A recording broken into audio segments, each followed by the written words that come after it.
นี่คือสะพานข้ามน้ำพุงสะพานแขวนสะพานสลิงเนี่ยนี่วันนี้ผู้ข้าจะขึ้นไปข้ามเลยอันนี้เป็นต้นยางใหญ่แล้วนี่ต้นยางใหญ่เลยข้ามไปภาคพุ่นได้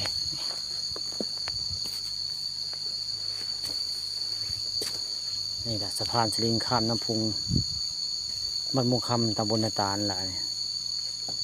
มีเป็นแผ่นเดียวได้สลิง4 เส้นแล้วนี่เส้นที่5ทั้งครึ่งเลย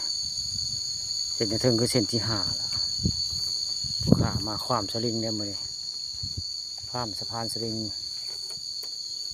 บ้านมุงคำตำบลนาตาลหน้าพระพึ่งแล้วนี่สะพานนี้ก็สร้างมาหลายปีเลยสะพานสลิงนี่5 เส้นทางเทิงมีเส้นหนึ่งได้ลักก็มีลักอันเดียวนี่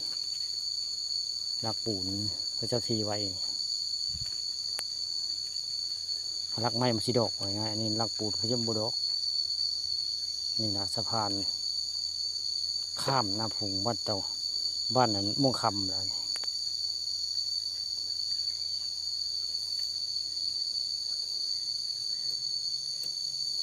เรียบพอนี้ก็เป็นผู้ใดนำพุงขึ้นไปทางบ้านน้องคงกุ๊ปปาซิวผู้ใด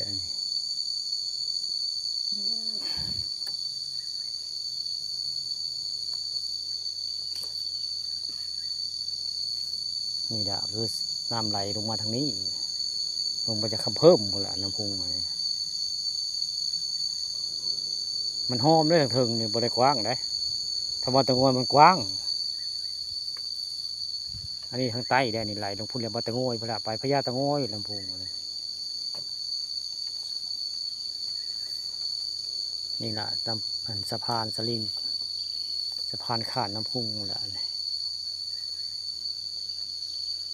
ไทยบุจักกับผู้ข้าเอามาให้เบิ่งเรื่องจริงผ่านจอเรียงน้ำพุงบ้านมุงคำละน้ำก็เลิกไปได้เบิ่งแล้วเสือโอ้สิเลิกเติบไปได้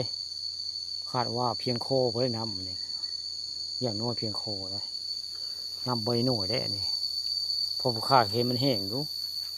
รุ่นนี้ต้องเพียงโคนำถ้าคนลอยคนชนย่างความขึ้นบ่ไหวหรอกต้องในลอยไปแล้วนี่น้ำมันแห้งได้นี่น้ำใบไม่ค่อยแห้งได้น้ำพุงนี่แห้ง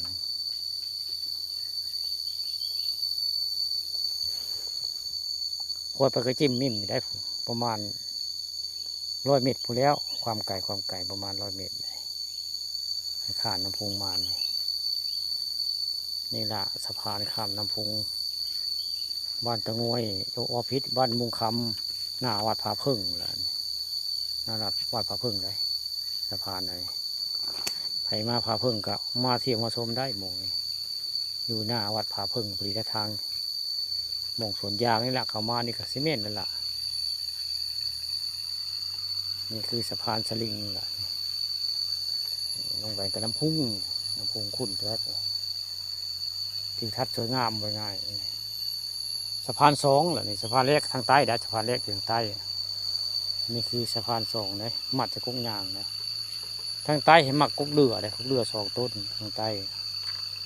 กุ๊กเรือ2 ต้นทางใต้ฮะเดี๋ยวจะมีมัดกุ๊กยางนะ